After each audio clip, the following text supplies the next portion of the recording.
Hey guys, what's up and welcome back to my channel. So today I am going to take you somewhere very special, and honestly by clicking on this video you kind of already accepted what's gonna happen to you. We're going on a spiritual journey. Let me take you with me on a spiritual journey into a land of darkness, depression, crippling anxiety, disgusting discoveries. Doesn't that sound like a great trip to go on with me? This spiritual journey crap you'll understand when I actually get into the topic, but we're going on a spiritual journey. Let's start our spiritual journey. Just so you know, that term is going to be ruined for you forever now.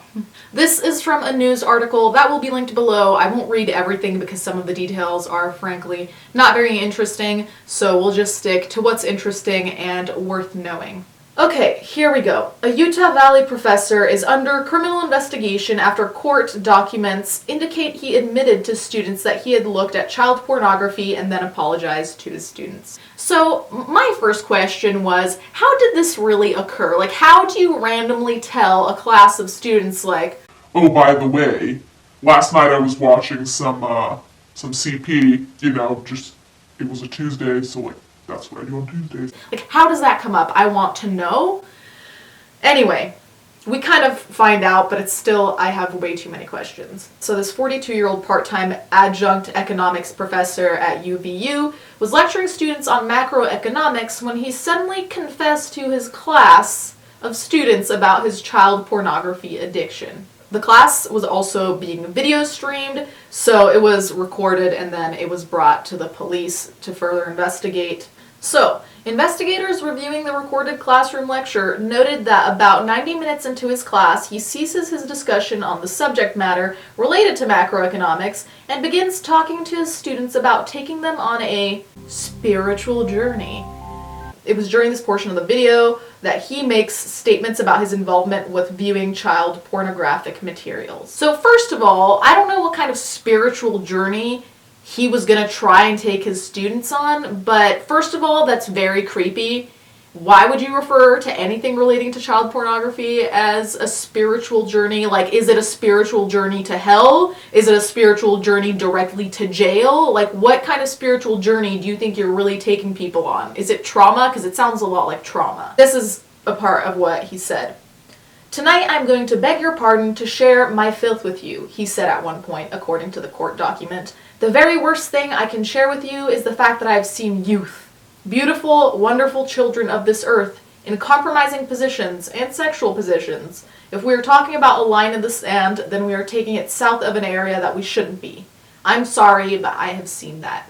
Let's just rewind something really fast. I have seen youth, beautiful, wonderful children of this earth, in compromising positions. Bitch, that sounds so fucking creepy. I can't. Youth, beautiful, wonderful children of this earth, what you are seeing happening to them is so horrendous and so disgusting. I just don't understand why that had to be said. Like, I think that's a very creepy thing to say. Of all the things you can say about child pornography, saying that, not a good idea. While continuing to apologize, the professor stressed to the class that he has not touched anyone inappropriately and does not keep a library of pornographic images except what is in his head. Sure, Jan.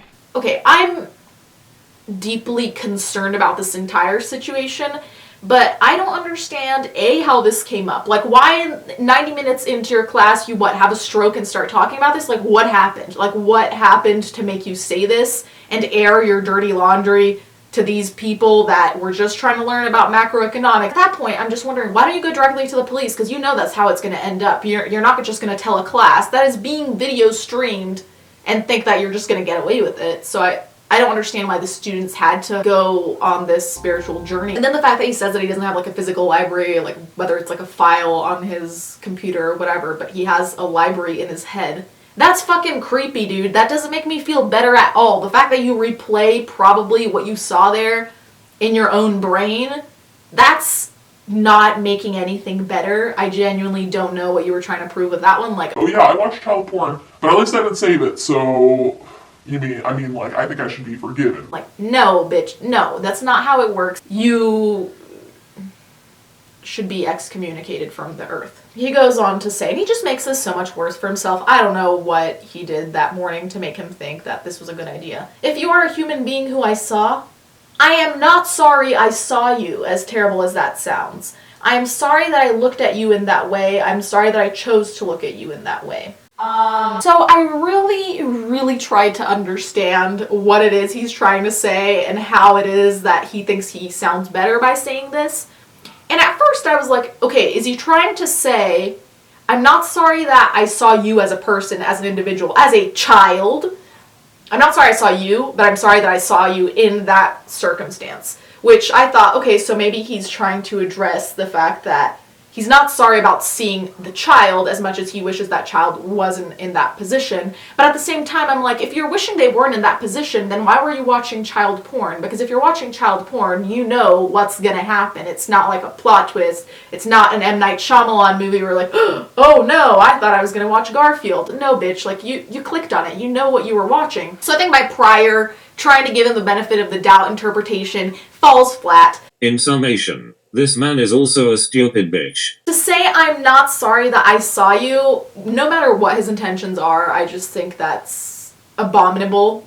Just say you shouldn't have watched it. Just say you need help. Don't try and find these spiritual journey, mystical bullshit stories as to why you were doing what you were doing and how you feel about it. What I saw was not art. Let me make it very clear. It's embarrassing, I'm ashamed, and I apologize, and I will live with it, he said according to the affidavit.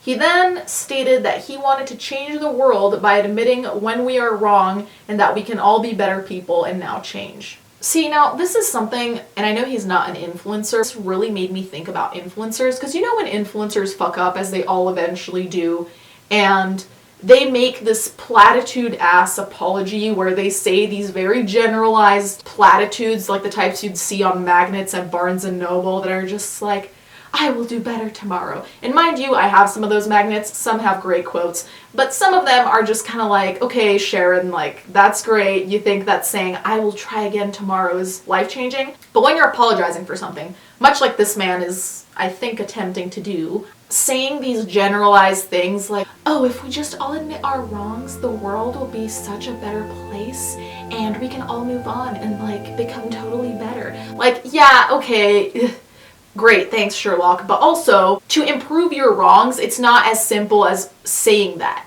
It means you need to take steps. It's not this oversimplified way of, okay, I admitted it so we can move on. No, you're going to go to the police and turn yourself in, then you're going to find yourself a therapist, and then probably move away from any playground, any school that has any type of minor. You are taking steps. It's not just saying, oh, I'm sorry, I'm going to improve now. No, you have to do things to improve, and that bothers me, and it made me think of influencer apologies. So here we have accounts from students that were in the classroom, which I think is really interesting. And so one person said, he started talking about how he had never inappropriately touched a child, and in a roundabout way, he talked about, I'm guessing, his pornography addiction. I don't think I actually heard him say pornography. No one really understood what he was getting at. After that, he said he was going to take us on a spiritual journey, and that is when I decided to leave class because I don't want to go on a spiritual journey that has nothing to do with microeconomics. Sorry, I think this part is so funny because I can just imagine someone being like, I don't, like, whatever you're selling me as a spiritual journey, I don't know what's happening, so I'm just gonna get my bags and go, so thanks, Professor. See you later in jail. I thought that was kind of funny. I would genuinely be scared that this person was having a mental break. Like, if I had a professor, especially in economics, why would that topic ever come up, you know? I don't get it. But anyway, if I had a professor who randomly started blurting out the fact that they were watching child porn, I would think they were having a mental break and I would leave because I'd be like, what are they going to do next? Maybe they're going to try and stab me or something. In another complaint, a student said the professor never stated the exact ages of the minors in the photographs, nor did he say when the viewing had occurred or whether any action had been taken against him for doing so. And that's pretty much where the story ends. I tried to see if there were any other updates, but all the other articles reference this article. There are a couple of things that I was thinking about this because, of course, yeah, being a pedophile is bad. Yeah, he shouldn't be watching child pornography. Like, these are all obvious things that I hope you and I can agree on. What I find interesting about this case, and when I say interesting, I also mean very troubling. 90 minutes into this class, something mentally happened and he decided this was a good time to say this. I don't know why he didn't tell a therapist or the police, but okay. What I question here is, why did he say this? My answer to that is, I think he was trying to get this kind of burden off his shoulders. I'm confused as to what he thought was really going to happen, because I feel like if you really want to get a burden off your shoulders, like, yeah, you can confide in a friend, but for something of this nature, for something criminal, the best way to really get the burden off you is to go to the authorities and turn yourself in, because telling a friend might relieve you for 5 minutes, but still, you're not really being held accountable the way you should be.